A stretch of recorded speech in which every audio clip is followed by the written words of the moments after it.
So మన రాష్ట్రంలో విషయానికి వస్తే ఇప్పుడు రామచంద్ర యాదవ్ గారు 5 ప్రధాన డిమాండ్లతో వెళ్తా ఉన్నారు. దాంట్లో ఏంటంటే 1000 ఎకరాలు అమరావతి ప్రాంతంలో బీసీలకు కేటాయించాలనేది.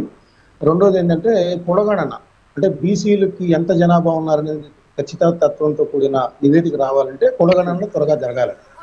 ఇంకోటి ఏంటంటే బీసీ కమ్యూనిటీ ప్రత్యేక చట్టం, వాళ్ళు చాలా కులపరంగా కానీ ఇంకా వేరే విధంగా కానీ వివక్షకు గురవుతూ ఉన్నారు. దాన్ని వివక్ష పోవాలంటే కొంత ప్రత్యేక చట్టం అనేది అమలు జరపాలనేది పాయింట్. రెండోది 44% అనేది ఎడ్యుకేషన్, ఎంప్లాయ్మెంట్, పొలిటికల్ సెక్టర్స్లో వాళ్ళకి రిజర్వేషన్స్ రావాలనేది ఆయన ఇంకో డిమాండ్గా కనిపిస్తూ ఉంది. సో ఇవన్నీ కూడా బీసీ యూత్కి సంబంధించి, అంటే ఎక్కడైతే వీళ్ళకి ఓన్లీ నినాదాలుగా లేకపోతే ఒక వాగ్దానాలుగా ఉంటున్నాయి తప్పితే ఇంప్లిమెంటేషన్లో ఈ పార్టీలు కానీ ప్రభుత్వాలు కానీ అంతగా చొరవ చూపట్లేదు అనేది ఆయన లేవనెత్తిన అంశాలు. ఇవన్నీ కూడా బీసీలకి సంబంధించి అయితే నిజానికి చాలా కాలంగా ఉంది. కానీ ఆయన ప్రత్యేకంగా బీసీలకి సంబంధించి కేవలం వాళ్ళని ఓట్లు బ్యాంకుగా మాత్రమే ఉపయోగించుకుంటున్నాయి. ఓట్లు అయిపోగానే, ఎన్నికలు అయిపోగానే మళ్ళీ తూతూ మాత్రంగా వాటికి నామమాత్రపు నిధులు కేటాయించడం, బీసీలని వదిలేయటం అనేది జరుగుతుంది.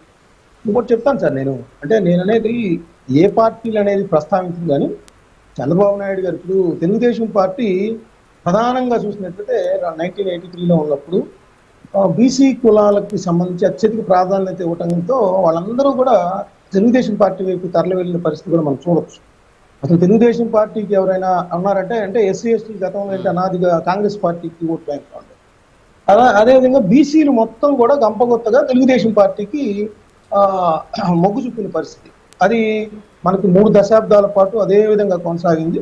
లాస్ట్ అంటే 2019లో జగన్మోహన్ రెడ్డి గారు బీసీ గర్జన లాంటిది ఒకటి పెట్టడం, ఆ తర్వాత వాళ్ళు బీసీకి సంబంధించి ఒక నివేదిక తెప్పించుకోవడం, వాళ్ళ పార్టీకి సంబంధించి 109 కులాలు ఉన్నాయి, వాళ్ళందరికీ కూడా మేము న్యాయం చేస్తామని చెప్పడం, ఇవన్నీ నేపథ్యంలో కొంత డిస్టర్బ్ చేశారు. తెలుగుదేశం పార్టీకి సంబంధించి బీసీని కొంత డిస్టర్బ్ చేశారు.